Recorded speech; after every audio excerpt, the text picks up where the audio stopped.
So we're in the middle of two seasons. It's off-season, trying to get as many clicks as possible season, as well as draft season. So doing redrafts of previous classes, that's always good for a couple eyeballs, right? And trust me, as someone who does things to get attention, I never poop a pooper. Like it's calling the pot calling the kettle black. So over at The Athletic, Deontay Lee did up a redraft of the 2020 NFL draft first round. And these are always fun, and hindsight is always 2020, literally, pun intended. So this is what they tweeted out. Justin Herbert going over Joe Burrow. Justin Jefferson being the first wide out off the board and heading to South Beach. T. Higgins over a CD Lamb. Blah, blah, blah, blah, blah, blah, blah, blah. All right, so let's get into this list. So first off, a couple things. This makes my head hurt. So I understand saying something outlandish for attention. I do it every single day.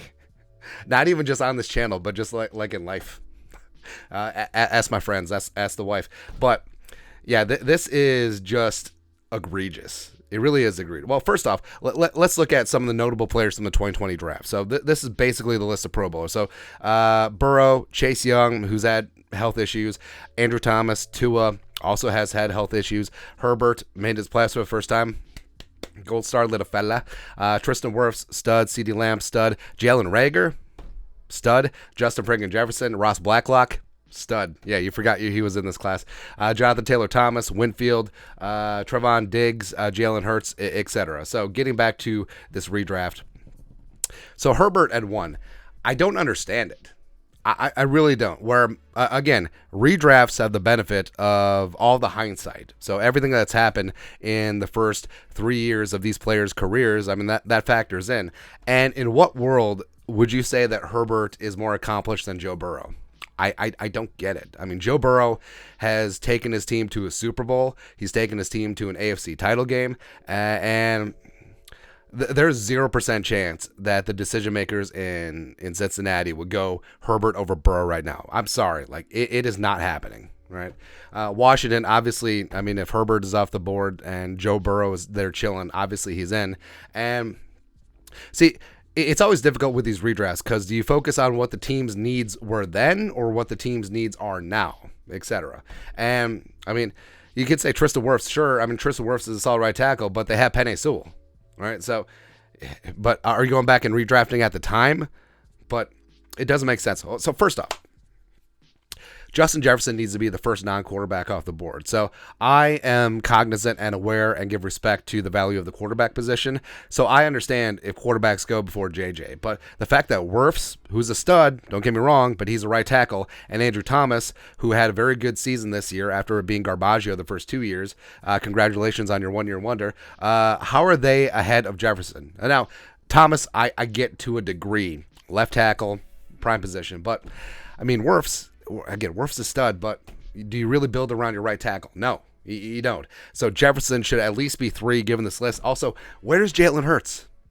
Where is Jalen Hurts? Like, you're telling me that a team is going to take A.J. Terrell, who's solid, but Jalen Hurts was in the MVP conversation. Like, Jalen Hurts is coming into his own as not just a running quarterback, but a quarterback who can run and can throw and can be super dangerous. Like, you could make a good case that Jalen Hurts would have been Super Bowl MVP even in a losing effort. That's how good he was in that Super Bowl. So the Jefferson, being down, I think that's just more of a tax of being a Viking, whatever. But obviously he should be ahead of Wirfs and Thomas.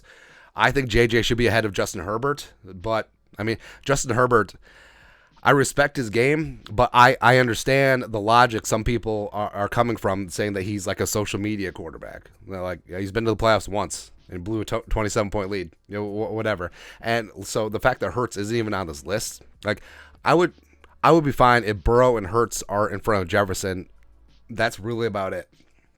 Like, I'm not taking anyone else above JJ, but the fact that, I mean,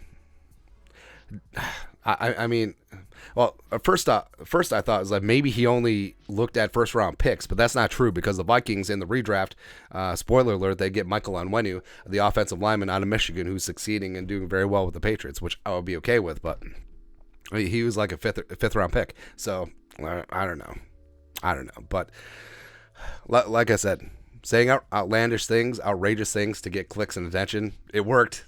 It certainly worked. So JJ too low. Where is Hurts? Why the hell is Herbert above Burrow? Other than that, I think it's really good.